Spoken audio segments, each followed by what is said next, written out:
तो आज का हमारा टॉपिक है कार्य तथा ऊर्जा। ठीक है, टॉपिक क्या है, चैप्टर है, ये खत्म करेंगे इसको। छोटा सा चैप्टर है, जल्दी जल्दी आप समझते जाओगे। काफ़ी आसान है, बहुत मुश्किल नहीं है ये। मुश्किल क्या, आसान है, काफ़ी आसान है। ठीक है, तो करना क्या है आपको, आपको नहीं करना है, मैं बताता हूँ। तो बहुत आसान है। सबसे पहले हम क्या लेंगे, कार्य। कार्य को समझेंगे, क्या होता है कार्य, आप बता सकते हो मुझे? हम्म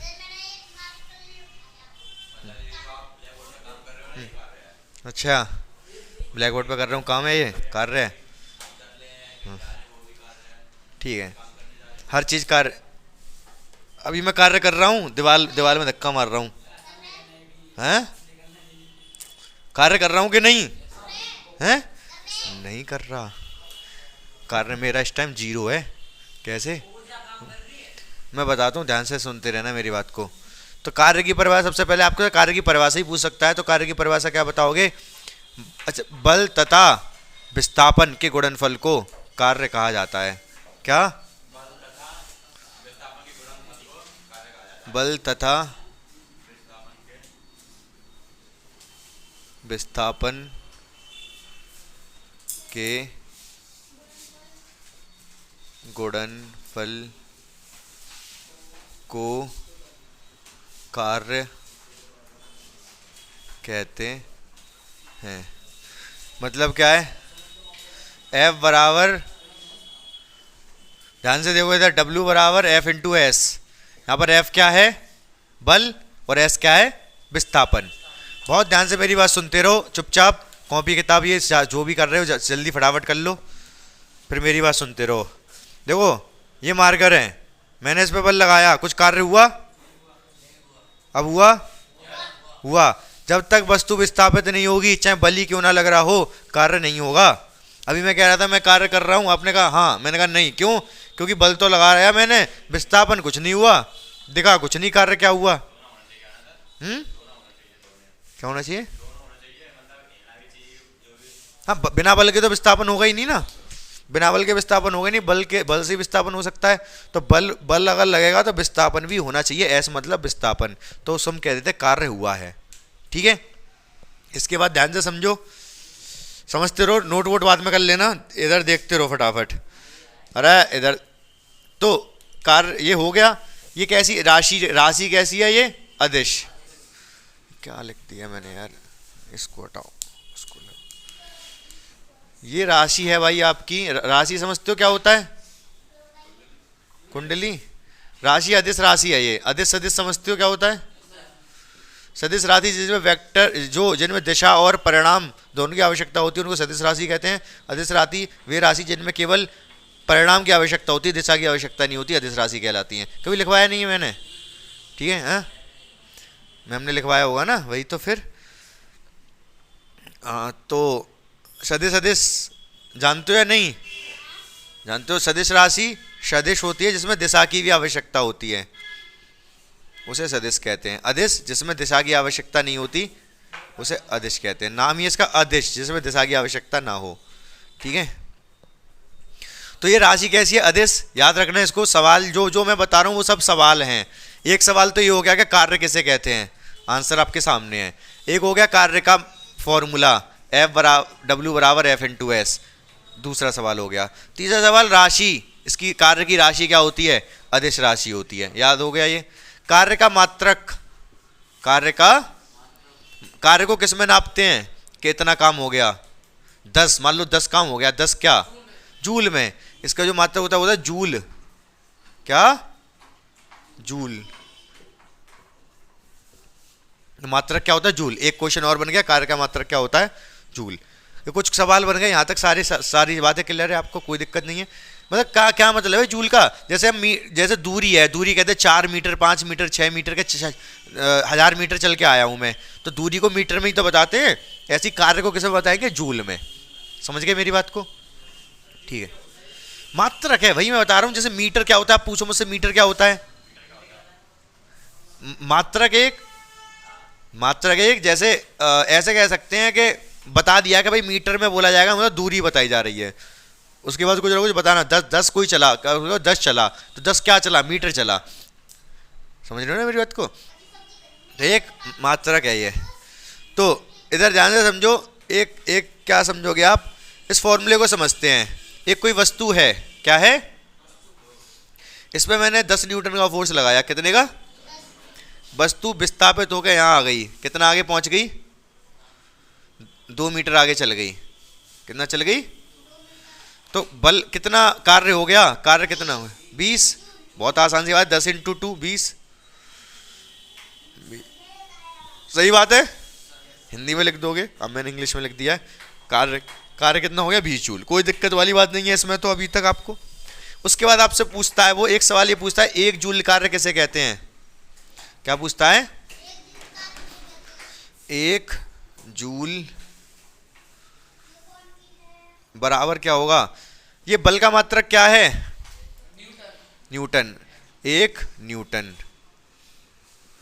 1 जूल बराबर क्या होगा, ये जूल है, W को जूल में लिखते हैं, मतलब कार्य 1 जूल हुआ है। कब होगा कार्य 1 जूल, जब हमने बल कितना लगाया हो, 1 न्यूटन, और विस्थापन भी कितना हुआ हो, 1 मीटर हुआ हो। मतलब कोई अगर वस्तु इतनी है, इतनी छोटी है कि उस पर 1 न्यूटन बल लगाने पर, 1 न्यूटन बल लगाने पर विस्थापन कितना हो जाए, 1 मीटर का विस्थापन हो जाए, तो हम कह सकते हैं कितना कार्य हुआ है, 1 जूल कार्य हुआ है। तो 1 जूल कार्य की परिभाषा पूछा जाती है आपसे, 1 जूल बराबर 1 न्यूटन गुणा 1 मीटर। तो आप क्या लिखोगे 1 जूल कार्य की परिभाषा, कि जब किसी वस्तु पर 1 न्यूटन बल लगाया जाए और उसमें विस्थापन 1 मीटर हो तो कार्य 1 जूल होता है। याद हो गई डेफिनेशन, क्या क्यों ठोक रहे हो, बताओ 1 जूल कार्य किसे कहते हैं।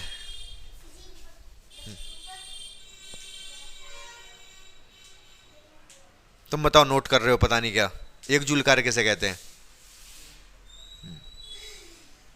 उड़ा दूंगा मैं आप लोगों को, बता रहा हूँ। जितना सुन बोला करूँ ध्यान से, पूरा दिमाग खोल के सुना करो, क्योंकि मैं हर एक चीज़ लिखवाऊंगा नहीं। हाँ क्या कह रहे हो बताओ, जब जब किसी वस्तु पर 1 न्यूटन,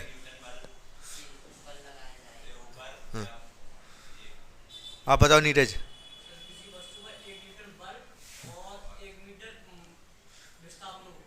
बल बल लगाया जाए, पूरा बोलो, जब किसी वस्तु पर 1 न्यूटन बल लगाया जाए और उसमें विस्थापन 1 मीटर हो तो हम कह सकते हैं कि 1 जूल कार्य हुआ है।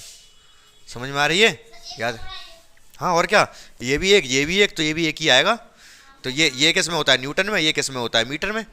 समझ गए मेरी बात को अच्छे से, कोई दिक्कत नहीं है, कोई समस्या नहीं है, कोई परेशानी नहीं है, ठीक है।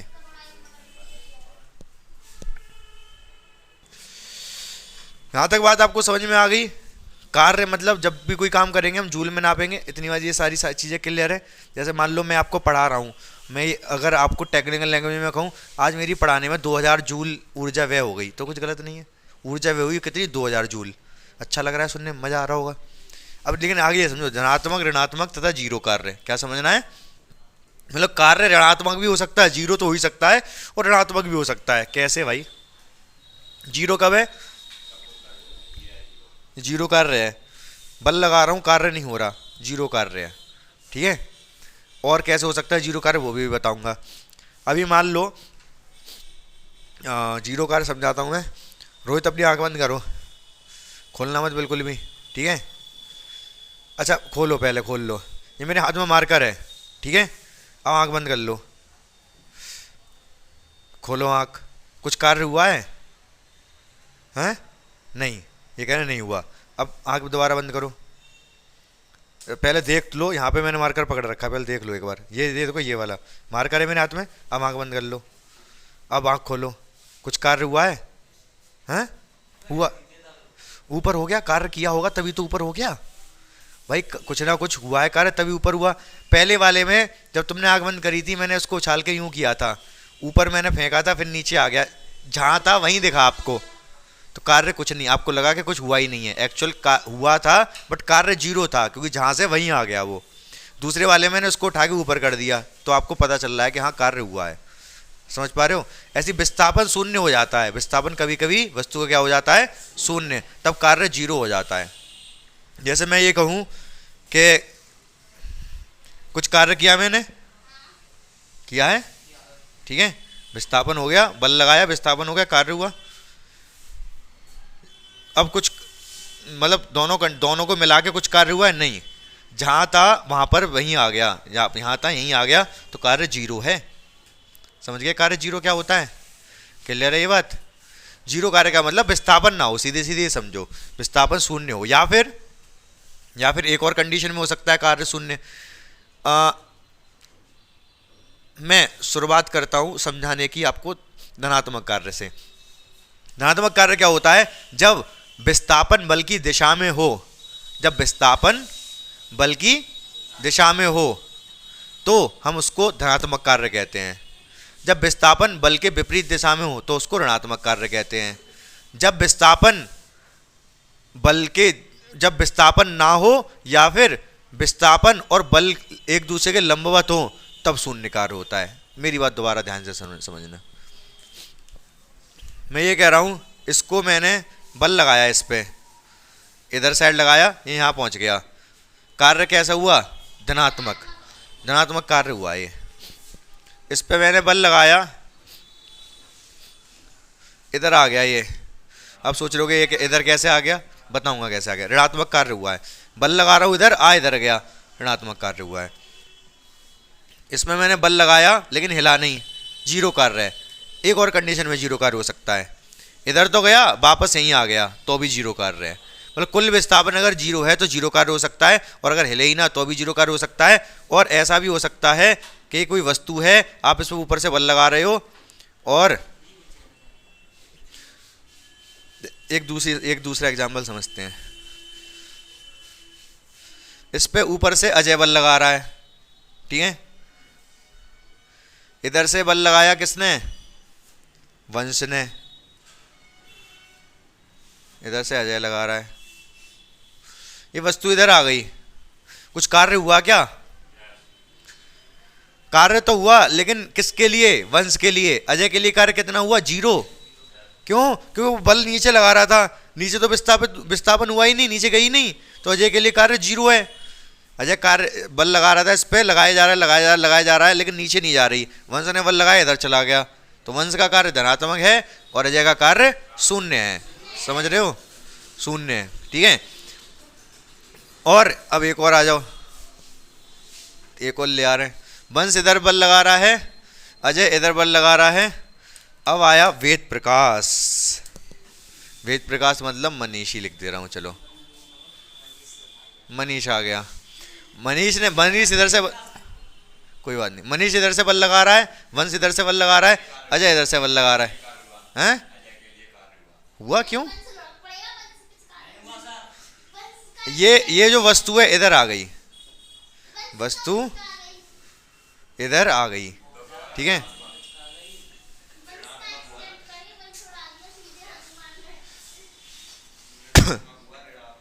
तो जो कार्य हुआ अजय के लिए जीरो, क्योंकि नीचे तो गई नहीं, वो ऊपर से नीचे लगा रहा था। मनीष के लिए पॉजिटिव, मनीष इधर कर रहा था, इधर ही तो गया। वंश के लिए नेगेटिव, क्योंकि वंश चाह रहा था इधर चला जाए लेकिन गया इधर, क्योंकि मनीष इधर से बल लगा रहा था। तो वंश के लिए नेगेटिव, मनीष के लिए पॉजिटिव, अजय के लिए जीरो। बात समझ में आ गई? बात समझ में आई या नहीं? समझ रहे हो? ठीक है। अब मेरी बात सुनो ध्यान से। एक क्वेश्चन आता है कि जब कुली वस्तु किसी सामान को सर पर रख के लेके जाता है तो कार्य कैसा होता है? धनात्मक, ऋणात्मक, जीरो? जब जीरो, क्योंकि जो बल जो वो रख रखा है ना उसने अपने सर पे, वजन कुली ने, उसका जो वो है भार, वो नीचे काम कर रहा है, उसका भार नीचे, और वो जा इधर रहा है। समझ रहे हो? तो भार उसका जो है वो उसके सर पे काम कर रहा है, कुछ हो ही नहीं रहा, मतलब कार्य हो ही नहीं रहा। जब चल के भी जा रहा है तब भी कार्य नहीं हो रहा। क्यों? क्योंकि उसका भार नीचे काम कर रहा है, वो चल इधर रहा है, लंबवत चल रहा है। जैसे अजय की केस हो जाएगा, वो अभी तो नीचे बल लगा रहा था अजय, अब ऊपर लगा रहा है। मान लो ऊपर सर पे 10 घंटे तक जैसे सामान लेके खड़ा रहे अजय, तो कुछ कार्य करेगा नहीं, तो विस्थापन नहीं हुआ। अगर मान लो विस्थापन हो भी जाए, चल भी लिया, तो अभी नहीं होगा कार्य। तो क्यों? क्योंकि भार नीचे काम कर रहा है, वो चल इधर रहा है, लंबवत। समझ रहे हो? तो बल की दिशा में जो भार का बल है वो नीचे की तरफ काम कर रहा है, उस दिशा में कुछ भी नहीं, क्या नहीं हुआ? विस्थापन नहीं हुआ, ठीक है। तो कार्य शून्य माना जाएगा। बात समझे मेरी बहुत ध्यान से। ये इनकी डेफिनेशन आपसे पूछा जाए तो लिख लोगे? धनात्मक कार्य लिख लोगे? क्या होता है धनात्मक कार्य? बताओ जल्दी से। धनात्मक कार्य क्या होता है? धनात्मक कार्य वंश बताओ जल्दी से, कैसे लिखोगे पेपर में? हाँ, जब विस्थापन बल की दिशा में हो तो उसको धनात्मक कार्य कहते हैं, जब विस्थापन बल की विपरीत दिशा में हो तो उसको ऋणात्मक कार्य कहते हैं, जब विस्थापन ना हो या विस्थापन लंबवत दिशा में हो, बल के लंबवत दिशा में हो तो उसको जीरो कार्य कहते हैं। समझ गए? कोई दिक्कत परेशानी नहीं है? ठीक है।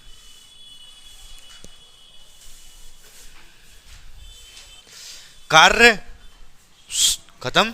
ठीक है, अब क्या? ऊर्जा। ठीक है, ऊर्जा समझेंगे अब। तो ऊर्जा को क्या लिखो? ऊर्जा क्या है भाई? हर जगह ऊर्जा ही ऊर्जा, हर जगह बल्ब से ऊर्जा निकल रही है, मैं बोल रहा हूं मेरे मुंह से ऊर्जा निकल रही है। ठीक है, आप सुन रहे हो, आपके कान में ऊर्जा निकल रही है, जा रही है, कान के अंदर जा रही है। ठीक है, अब आप सोच रहे हो, आपके दिमाग में से ऊर्जा निकल रही है। ठीक है, तो ऊर्जा समझ गए क्या होता है? लेकिन सबसे जो इसको समझो, ऊर्जा होता क्या है, इसको लिखेंगे कार्य करने की क्षमता को ऊर्जा कहते हैं। किसको ऊर्जा कहते हैं? कार्य इंसान तभी कर पाएगा जब ऊर्जा होगी उसके पास। कार्य करने की क्षमता को ऊर्जा कहते हैं। तो कार्य जब ही होगा जब ऊर्जा होगी। ठीक है, ई को, इसको ई से प्रदर्शित करते हैं। प्रदर्शन क्या है इसका? ई। ठीक है, मात्रक क्या है इसका? जूल।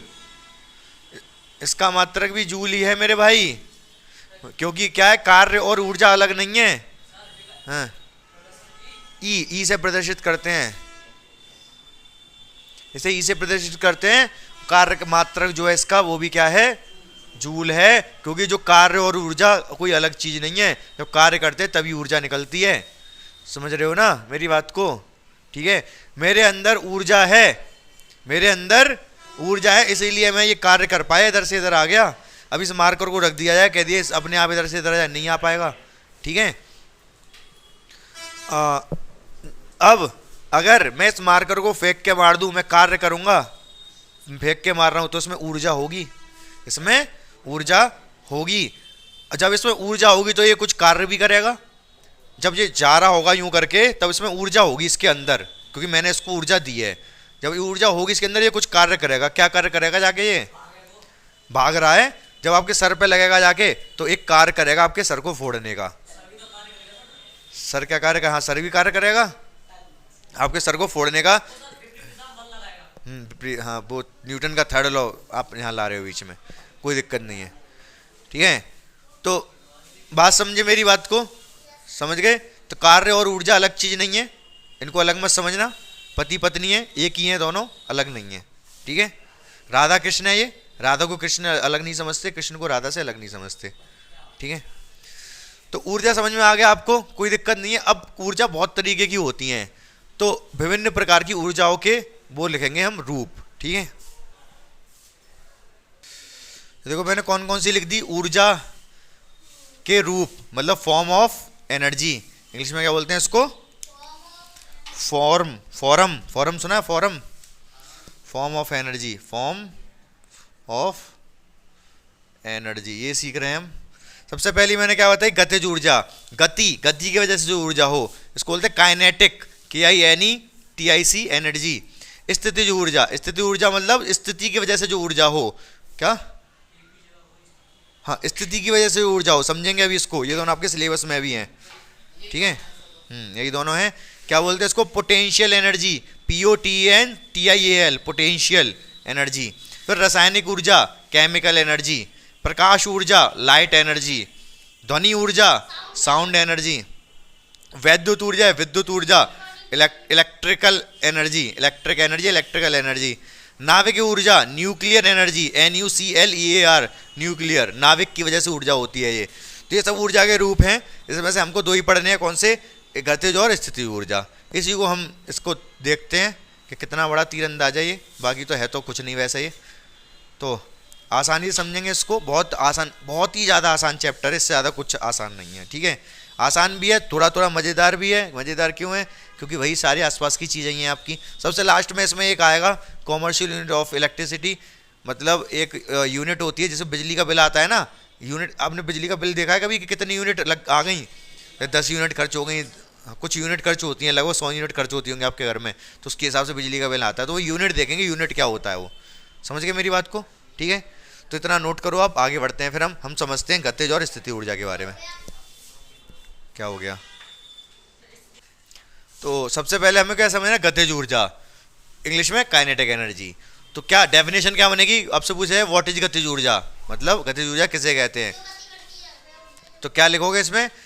किसी वस्तु की गति के कारण उसमें जो ऊर्जा होती है उसको गतिज ऊर्जा कहते हैं। क्या लिखोगे? किसी वस्तु में गति के कारण जो ऊर्जा होती है उसे गतिज ऊर्जा कहते हैं। लिख दूं मैं?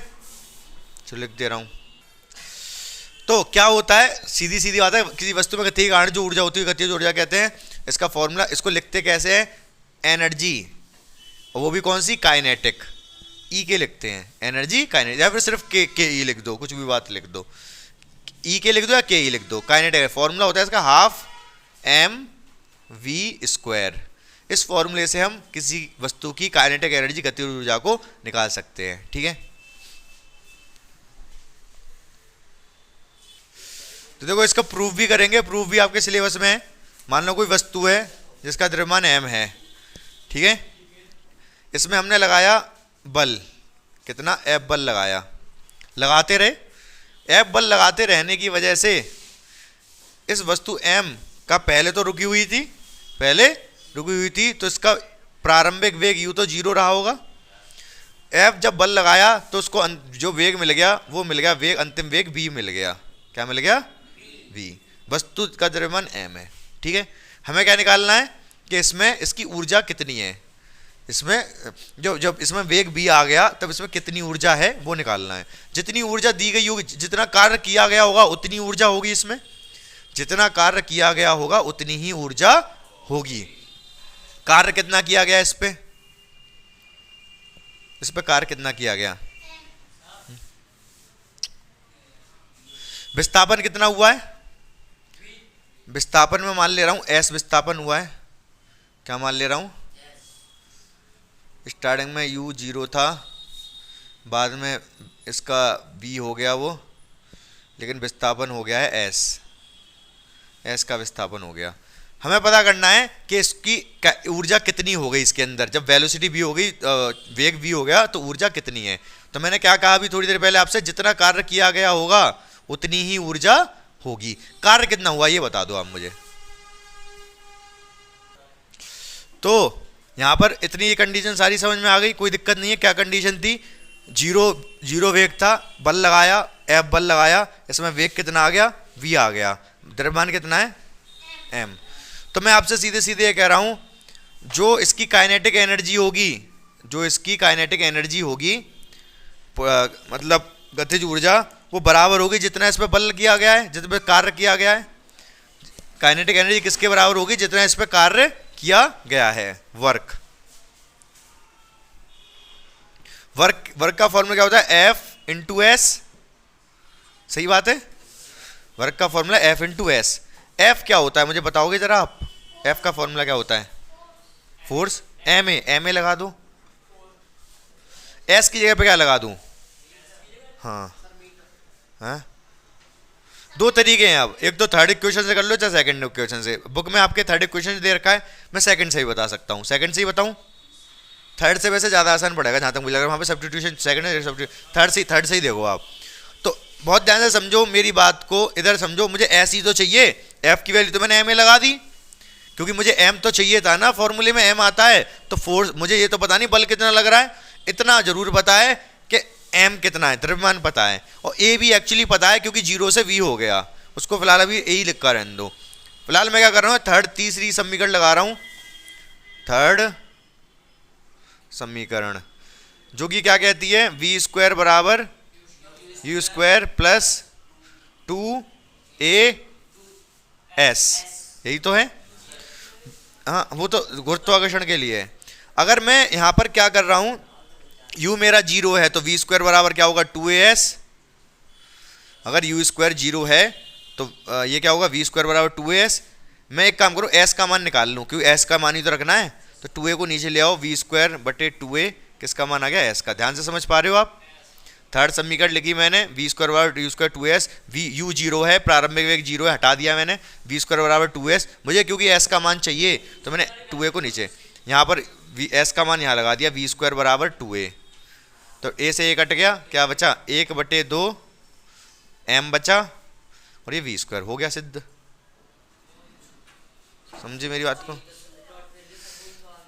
हाँ, तो यही सिद्ध करना था, प्रूफ करना था कि जो गतिज ऊर्जा होती है उसका फॉर्मूला ये है। ठीक है, गतिज ऊर्जा क्या किसके बराबर होगी, जितना इस पर कार्य किया गया है, जितना इस पर वर्क किया गया, जितना कार्य किया उसी के बराबर तो होगी। तो गतिज ऊर्जा किसके बराबर रखी, कार्य के बराबर। कार्य क्या होता है, F × S। F क्या होता है, ma। S क्या निकाल दिया मैंने, यहाँ से रखा तो सीधे हाफ mv² आ गया। हो गया इसका डेरिवेशन, इतना सही है, समझ गए। ये रहा हाफ, 1/2, ये यहाँ से आया था v²/2a, s की वैल्यू लगाई v²/2a यहाँ से, ये रहा 2, इधर आगे कर दीजिए m, ये रहा v², ये रहा, ये 2 को आगे लिख दिया सबसे। समझ गए मेरी बात को, आसान था बिल्कुल ये इसका डेरिवेशन। तो गतिज ऊर्जा का डेरिवेशन अगर आपसे पूछेगा तो ये सब आपको करना पड़ेगा। इसमें थोड़ा सा लिखना पड़ेगा, यहाँ पर क्या लिखोगे, माना कोई m द्रव्यमान की वस्तु जिसका जो प्रारंभ में रेस्ट में है, रेस्ट में क्या लिखोगे, रुकी हुई है, प्रारंभ में रुकी हुई है, इसमें F न्यूटन का बल लगाकर इसका वेग v कर दिया गया। प्रारंभ में 0 पर थी, प्रारंभ में रुकी हुई थी, प्रारंभ में रुकी हुई थी, u = 0 था, इसमें F बल लगा के इसको कितना वेग दे दिया गया, v। जब इसको v वेग दे दिया गया तब जो इसकी गतिज ऊर्जा है वो वर्क के बाद फिर ये सब करोगे। पहले लिखना पड़ेगा, ये सारी चीजें जो भी यहाँ लिखी हैं सब लिखनी पड़ेंगी, उधर ऊपर लिख लोगे ना। समझ पा रहे हो क्या कह रहा हूं। माना वस्तु का द्रव्यमान m है, माना वस्तु का द्रव्यमान m है, इस पर F न्यूटन का बल लगाने से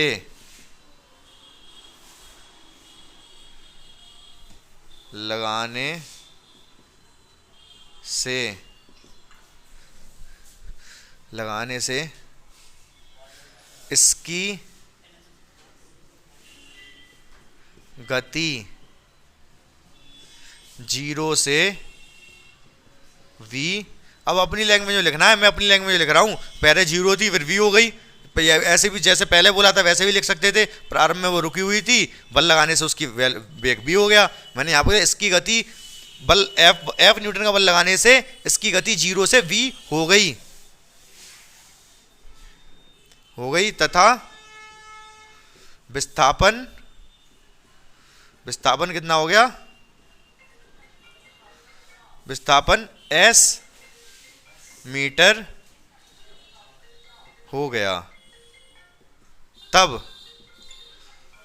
गतिज ऊर्जा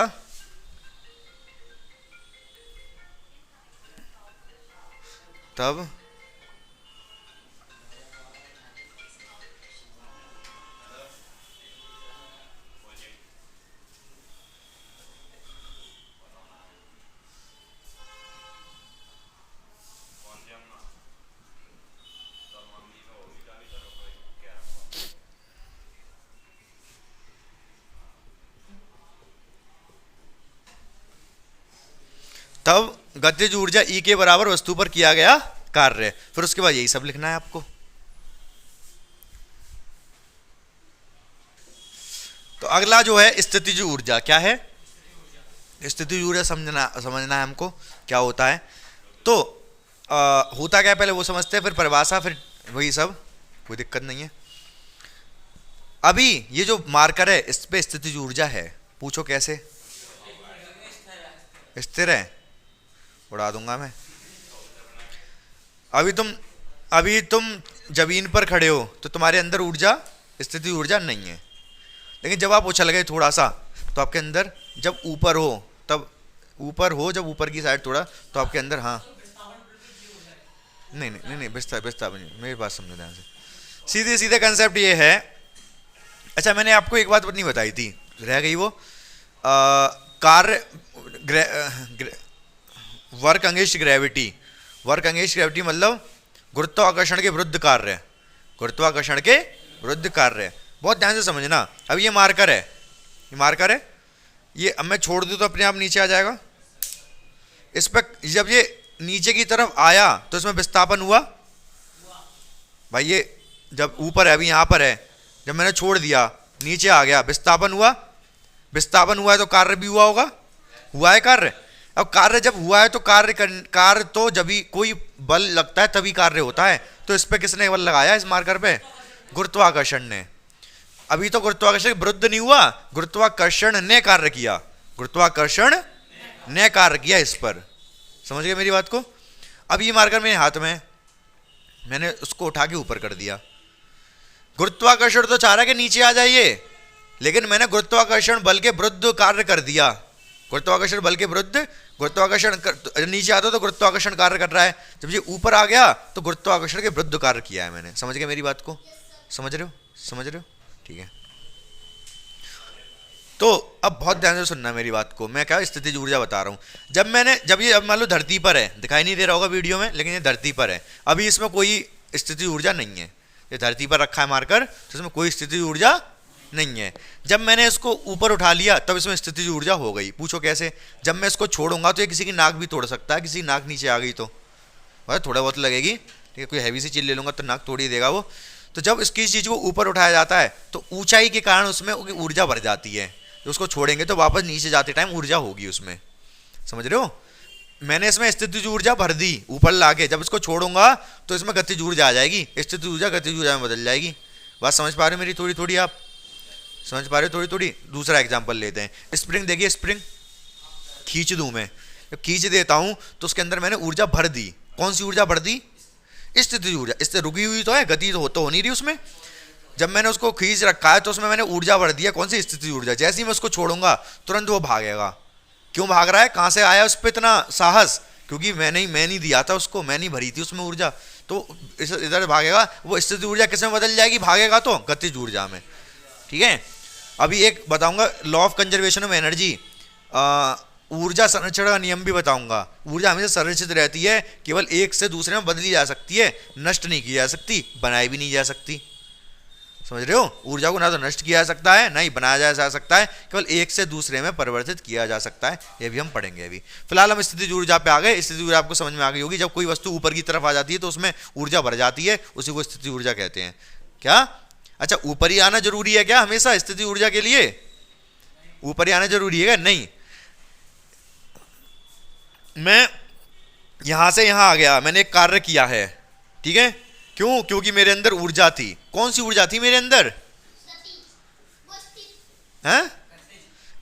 स्थितिज थी। गतिज ऊर्जा में तो मैंने बदल दी उस स्थितिज ऊर्जा को। इंसान के अंदर जो ऊर्जा होती है वो स्थितिज ऊर्जा है, उसके अंदर भरी हुई है। जो ऊर्जा भरी रहती है वो स्थितिज ऊर्जा होती है। वो देखिए चाबी वाली गाड़ी, कभी नुमाइश से खरीदी होगी, तो उसमें जब चाबी भर देते हैं तो हम उसमें क्या भर रहे हैं? स्थितिज ऊर्जा भर रहे हैं। जैसे हम छोड़ते हैं उसको तो वो भागती है, वो स्थितिज ऊर्जा किसे बदल जाती है? गतिज ऊर्जा में बदल जाती है। बात समझ में आ रही है मेरी? तो डेफिनेशन क्या होगी? किसी वस्तु की विशेष स्थिति, किसी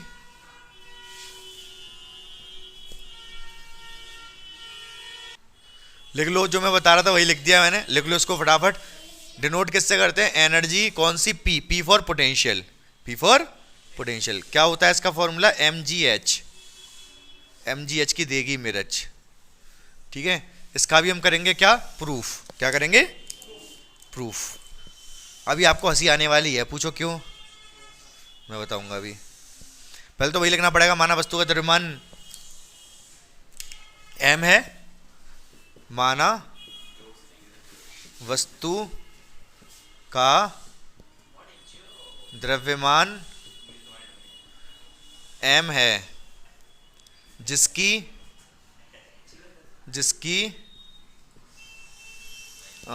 ऊंचाई, धरातल से ऊंचाई कह सकते हो, धरातल तल से ऊंचाई h है, ऊंचाई कितनी है h, तब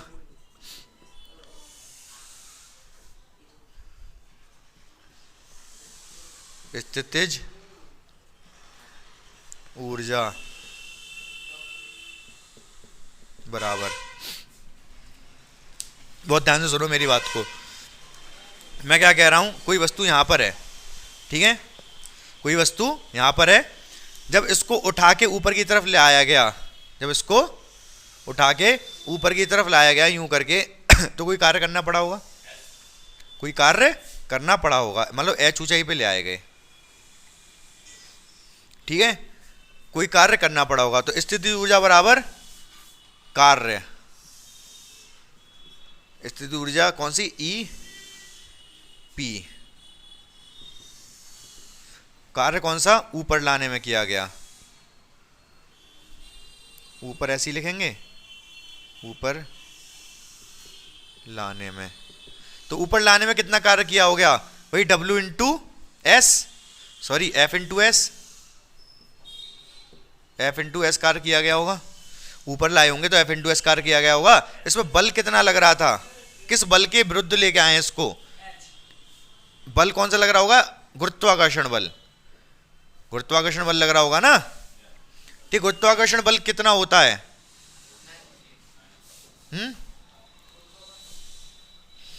F की जगह मैं W यूज कर सकता हूं क्या,